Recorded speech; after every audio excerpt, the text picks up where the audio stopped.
A lot to talk about tonight. Last night at this very time, it appeared to be a lock and a major historic breakthrough. President Donald Trump has agreed to a face-to-face meeting with North Korean dictator Kim Jong Un. Well, tonight it appears there are conditions to be met before that meeting can actually take place. White House Press Secretary Sarah Sanders added these comments today about that possible meeting. I think that the president is getting exactly what he wants.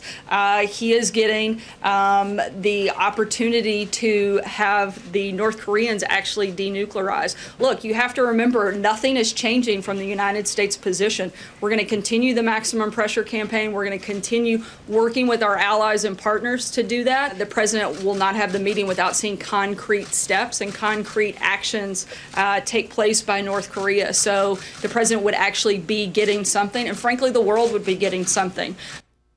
Okay. Last night we heard they had agreed to a meeting sometime in May. Didn't name the place, though. It now appears the time and place have yet to be decided. Now, I'm joined this evening by Dr. Balbina Hwang. She's former senior advisor to the State Department and a visiting professor at Georgetown University. So, Doctor, what's your understanding? Is there going to be a meeting? Have they agreed to a meeting or not? Oh, well, none of this is clear. And one of the things, if you've been following North Korea for a long time, as I have, is that you have to sort of take some time because there's never much clarity when it comes to these things.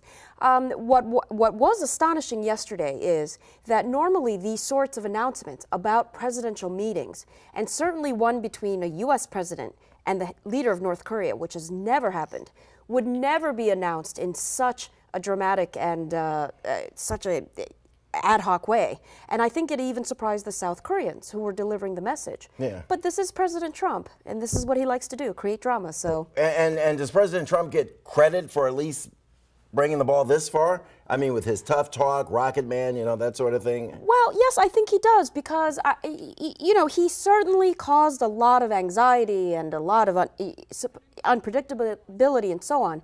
But I think the actual policy, which was a set policy, and it was quite articulate, and it has been steadily followed, which was to apply maximum pressure using the international coalition, but offering a path towards engagement.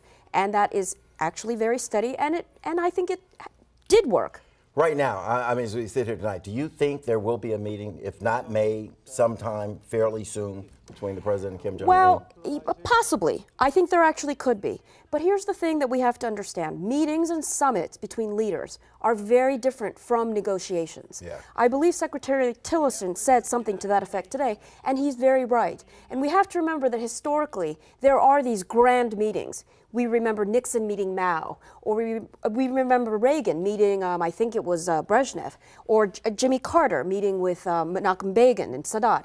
So these are the historic moments. We remember them as being historic and success stories, but they could have also gone very, very badly and wrong. Yeah. So, but they were sometimes the start of negotiations and a process, and sometimes they came at the end. Yeah, respond to this. I'm sitting here thinking that both of these leaders right now could use the optics, could use pictures, video of a meeting. Most certainly. And I think it's a mistake to say, oh, Trump is, you know, handing everything to Kim Jong Un, or that, you know, Trump is winning everything from this. You're exactly right. I think both sides get something out of it, which is why I think both sides want to meet in this fashion. Yeah, here's another question I have. Where would such a meeting take place? Well, now these are the kinds of details that are very difficult, and this is exactly why we have never seen such a meeting happen before.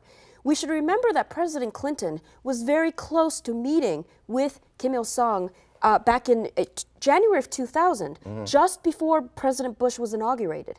That was supposed to be the culmination of the agreed framework, which was, at that time, a very successful negotiated agreement between the United States and North Korea to freeze the nuclear program. It never came about, precisely because many of these details could not be worked out. And if a meeting does not come about, both men have excuses, reasons for why we couldn't meet. Well, that's exactly right. And now the legacy is that we blame North Korea for cheating because it violated that agreement. But from North Korea's argument, North Korea argues that we cheated because we backed out, and one of those agreements was that President Clinton would have a summit with the North Korean leader. Got it. Dr. Hwang, thanks a lot. Appreciate it. Thank you. All right.